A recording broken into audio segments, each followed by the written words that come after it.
Hello, I'm Bunnery. I'm Bread Mower, and this is IFXtra. So, it's been a busy week again for us, hasn't it? Always is. Yeah, things are exciting at the theatre because next week our new season of plays begins. So we're quite excited about that. Everything's gearing up. People are ringing up for tickets. It's all very busy. You've got Brian Blessed coming over at some point as well, haven't you? Gordon's alive. Yeah, apparently he's going to sit on the stage on a throne and tell his stories. Sounds very on brand. Yeah. I totally want to go. Should we go? Sure, Come, let's go.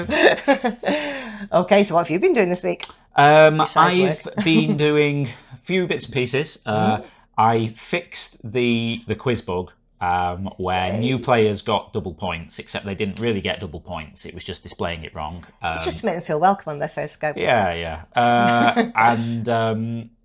So every week I kind of have very little time to work on anything, so I just try and squeeze it in when I can.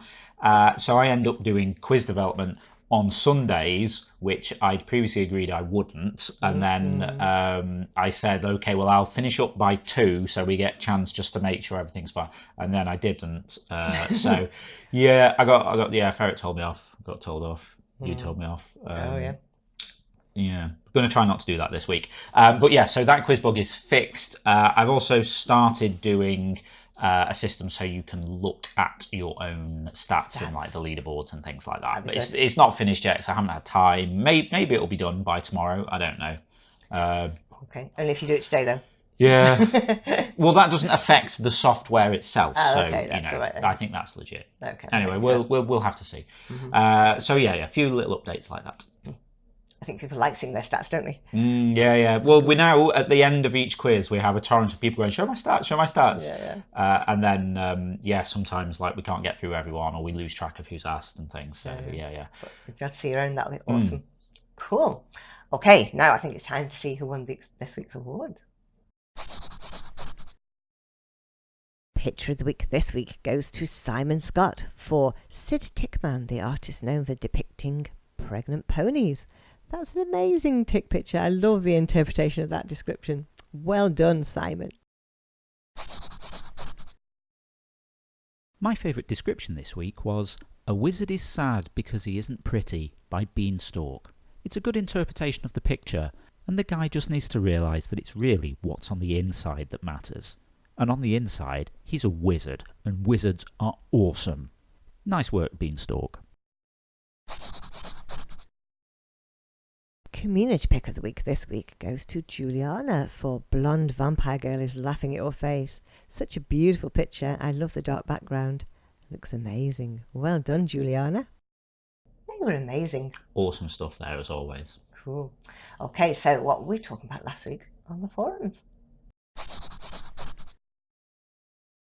So last week I was asking you to tell me a mind-blowing fact because I discovered that somewhere in the world right now, or every second, there is a Shakespeare play being performed.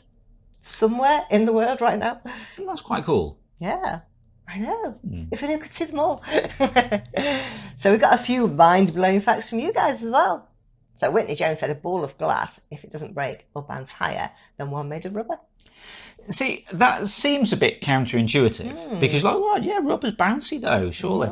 But thinking about it from, like a physics point of view, I guess a lot of the energy is absorbed into it. So whereas, squishy. well, like glass or steel, because it's not as squishy, less of the impact would be absorbed, so it would then kind of reflect back. So if you had like toughened glass that didn't break, that would work. It's interesting. Wow. Yeah.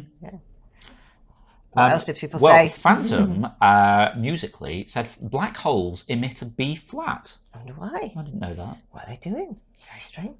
I mean, I never really think about things in space making noise, but also the sun makes noise, and like if it wasn't a vacuum in space, it would be like I can't remember the exact decibel value of it, but basically the sun is screaming all the time. Oh my goodness. It's just we can't hear it because of the vacuum of space.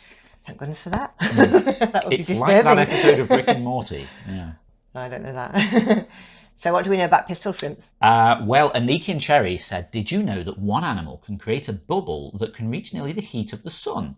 It's called a pistol shrimp, also known to be one of the loudest marine animals. Wow. I mean, that's quite a bit of kind of projection, isn't it? Yeah, But, not kidding. well, I guess that's why they call it a pistol shrimp. Yeah. It's pretty cool. And Hot. Zelfod told us that the data storage capacity of DNA is 37 trillion cells, which would keep about 55 zettabytes of data in it.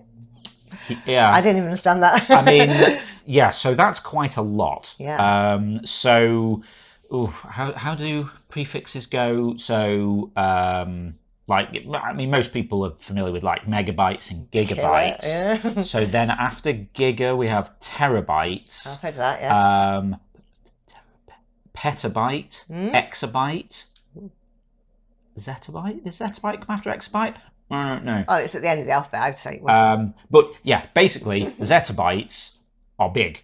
Yeah. So DNA actually really, really efficient for data storage. Yeah.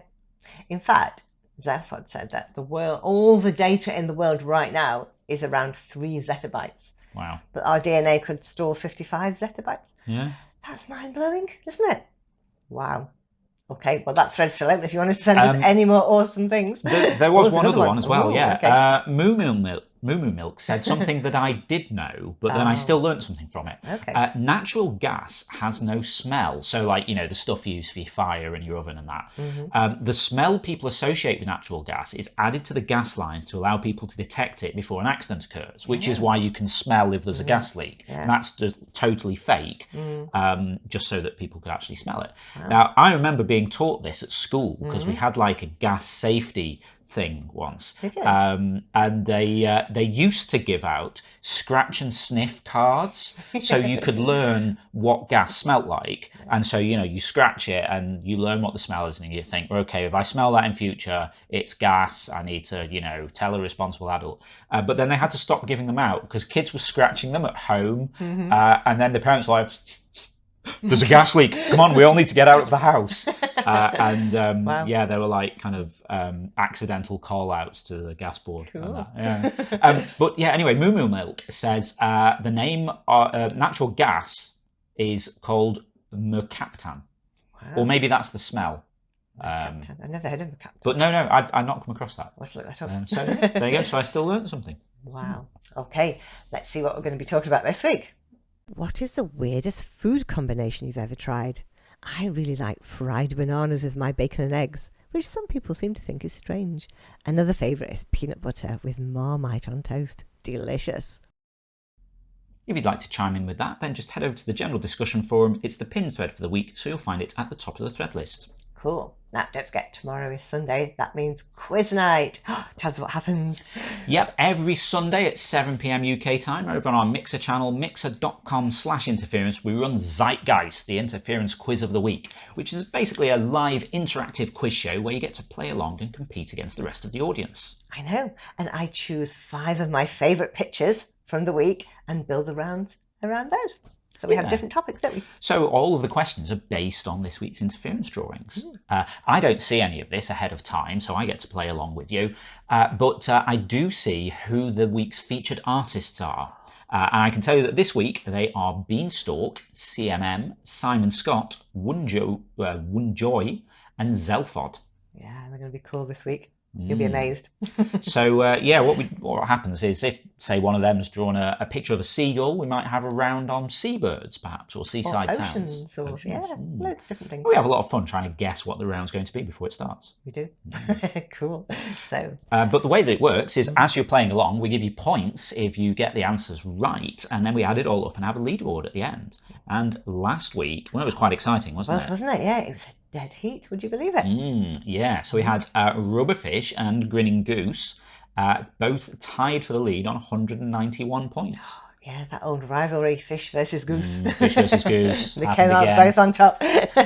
We then had Phantom in second place on 183, and really close behind, Crash Thatch was in third place on 182. That's awesome. Just 1 point. You get a bonus point if you're the fastest correct answer, you see. So Phantom just sneaking ahead there. I know, make all the difference, don't they? If you're quick. Yeah. So we hope you'll join us tomorrow to have a bit of that. If you'd like to join us, like I say, we do it every Sunday, 7 p.m. UK time over on mixer.com/interference. It'd be very awesome to see you over there. Absolutely. So I think that's all the news for this week, isn't it? Yeah. It just goes to say. Yeah, if you're not already taking part in the game, then get involved at playinterference.com. You can also follow us on Twitter at PlayIFX or on Facebook at PlayInterference. We've also now got a Patreon page at patreon.com/interference if you want to give us a bit of monthly support for making the game, looking after the quiz, generating these videos and all of the bits and pieces that we do for you. Absolutely. Okay, so we'll see you same time next week. Yep, have a great week. We'll see you next Saturday. Bye. Bye.